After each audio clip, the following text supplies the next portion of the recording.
represent southwestern Collin County in the Texas legislature.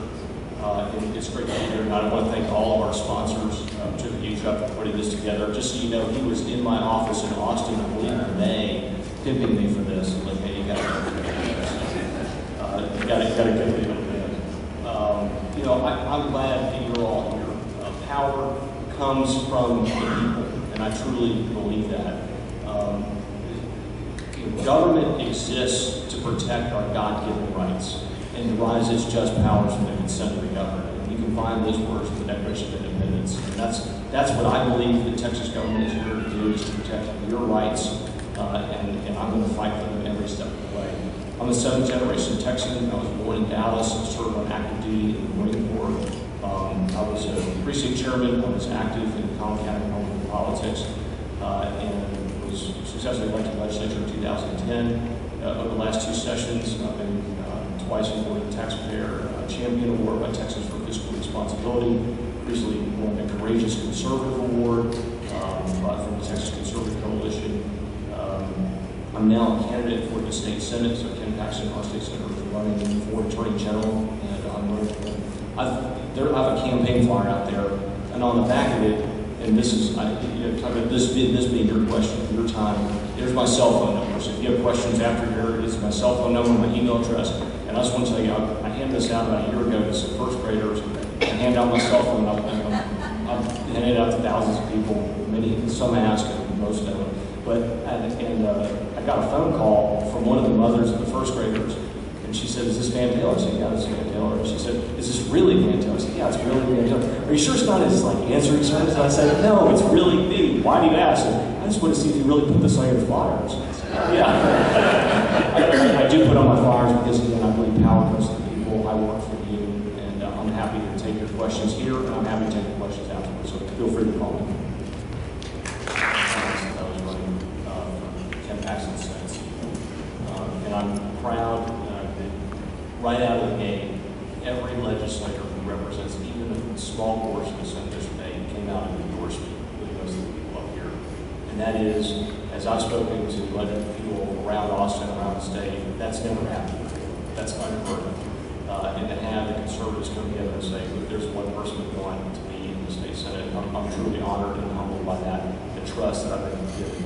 And consequently have received every major conservative endorsement for Texas Right to Life, Power Texans, including our North Texas Tea Party.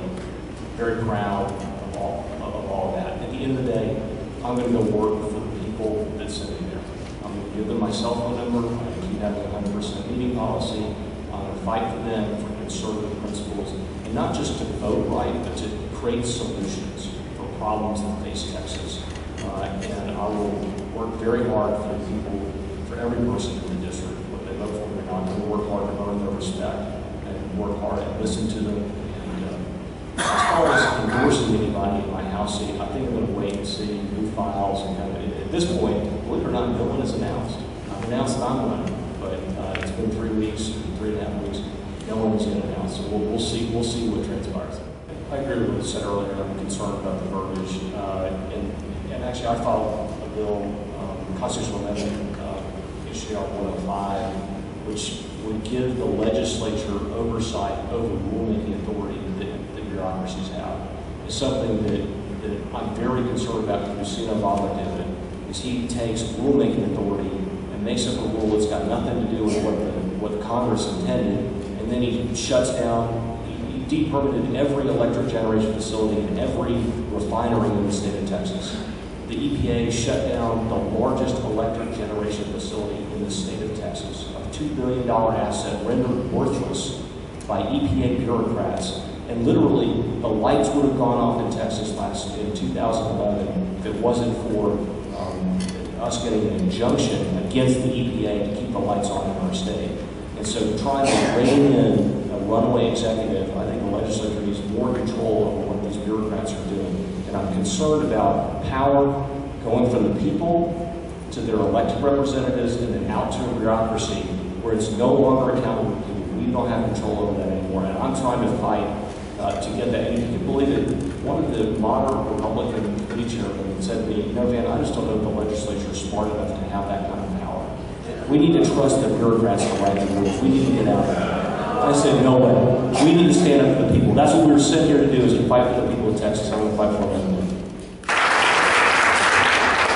Well, that's a good question. I'll sort of open the door a little bit. Something that I got done in this last legislative session I was very particularly proud of was requiring any bill that increases taxes, or fees, or assessments, or body authority has to say so in the very first line of the bill. And there were a lot of people that, after they voted for it, said, "Oh my God, what have I done?"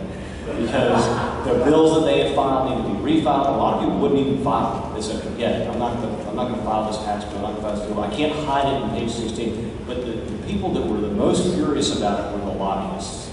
The lobbyists went and had a 1-hour bitch session with the parliamentarian, whining and complaining about how horrible it was that Van Taylor had gotten up and gotten this rule through. But a little bit after that, Grover Norquist from America's Tax Reform called me up in my office in Austin, which he's never done before. And he said, "I heard that you got this rule through," and I explained it to him, and he said, "That is awesome. There are 49 other states that need to be just like Texas."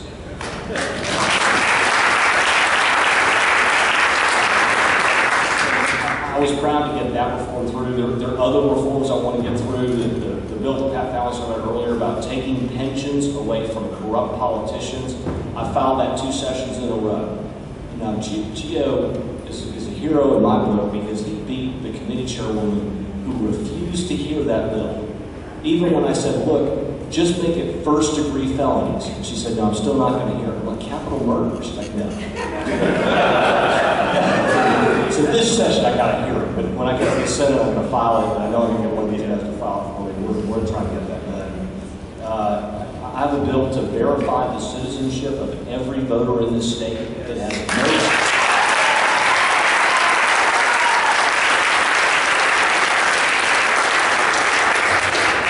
And it doesn't cost anything. Because we've got a computer at Department of Public Safety that has the citizenship of every person who's got a driver's license in the state of Texas. And we have a computer at the Secretary of State with every voter in the state, and they talk to each other every day. They just don't talk about citizenship. So it literally is just one law, one line of code change, and we can verify the citizenship of every single voter in the state, and it wouldn't cost us anything. And another thing I want to do is I want to get rid of red tape around water permits. That's a whole other discussion. But anyway, there's a lot to do in state government, and these guys are up here to get it done, so be proud of them. That relate to any committees that you sit on? I have worked very hard in my time in the legislature to make sure that you don't have any questions about who I work for. I take my salary, I give it to charity. Okay? I don't let lobbyists buy me a meal. I won't let them buy me a sporting ticket. I don't take state-funded health care. I don't take free license plate from the state of Texas. I don't take free parking from the DFW airport or Left Field or the city of Austin. I don't want you to ever doubt who I work for, and I don't want to ever forget that I work for you. And that's why my cell phone is on my file. That's why I encourage you to call me. People give money to the Van Taylor campaign because they believe in my cause, not because I believe in theirs. And that's how I look at campaign contributions. But as far as what I have done as a legislator, I don't know of anybody else that does what I do and how I approach serving in this office. But I don't want you to ever forget that I work for you. Thank you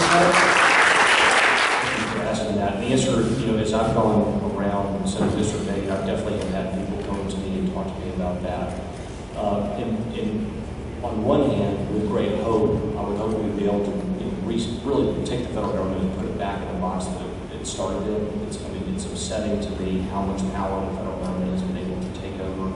Unfortunately, that power has been taken with the assent of the people, not the people in this room, but the people in this country. And so I think there aren't enough Republican states to do what it is that Mark Levin is hoping to do. I wish that was the case. I wish that we were in a position as a country to start putting the federal government back in the box.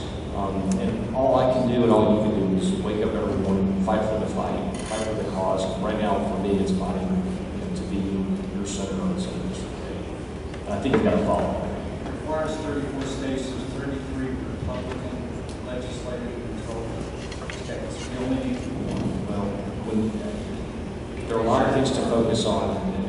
If we can get there, I'm for it. I'm county skeptical that we'll get there. I'm sorry, I cannot.